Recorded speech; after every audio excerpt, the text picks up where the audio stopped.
I'm looking right here.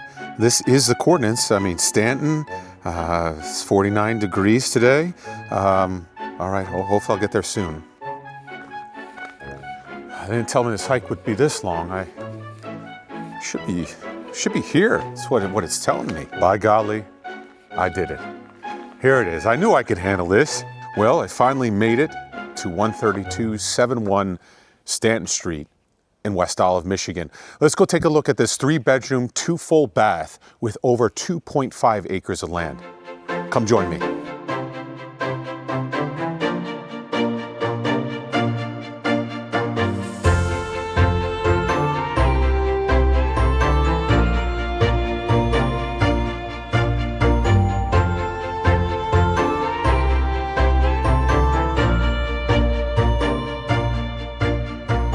What makes this property so special is that you're in the heart of West Olive.